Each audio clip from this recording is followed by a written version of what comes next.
After nearly a decade, a Milimani court has convicted 6 suspects in a robbery with violence case linked to the 2015 murder of former Kabete MP George Muchai in Nairobi. A Milimani court has ruled that prosecutors proved their case, linking several of the accused to a string of armed robberies, including the attack in which the legislator was shot dead in Nairobi. Here now is Brian Obuya with the context.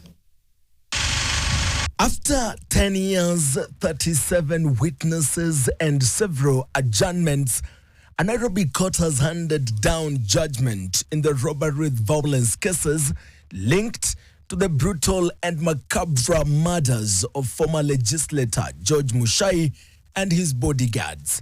On trial has been Eric Munyera, alias Chairman, Raphael Kimani, Mustafa Kimani, alias Musti, Stephen Asitiva, Jen Wanjiru, Margaret Njeri, and Simon Wambugu. In ensuring that they nab the suspects in one way or another, apart from the murder trial, the state had carefully drafted up to 4 other counts, including robbery with violence, illegal possession of firearms, and handling stolen property against the accused. In his 4-hour-long judgment, trial magistrate Lucas Onyina found Eric Munyera, Raphael Kimani, Mustafa Kimani, and Stephen Asitiva guilty of robbery with violence, being in possession of firearms without a license, and handling stolen property. And each of the said first, second, third, and fourth accused persons is each convicted of each of the said first, second, and third counts. The prosecution had successfully shown the court that on the nights of February 6 and 7, 2015, the 4 violently robbed a Michael Ngatia and 2 sisters, Gladys Waithera and Irene Muthoni, in separate incidents while threatening to use violence. During the said robberies, the group stole property slightly above 1 million Kenya shillings, including 2 motor vehicles, a gas cylinder, 4 mobile phones, a laptop, and money. The testimonies of the said accused persons, and notice that the testimonies are majorly focused on absolute denial.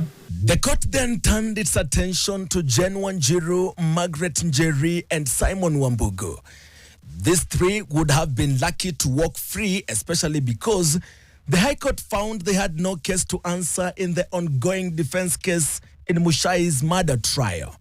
But the court found that the 2 women were guilty on separate counts of possessing a firearm and ammunition without valid certificates.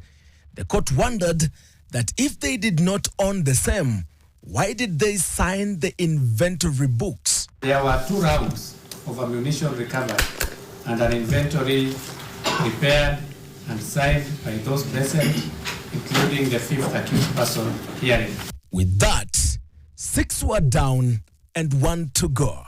Simon Wambugu was set at liberty after no evidence linked him with the cases.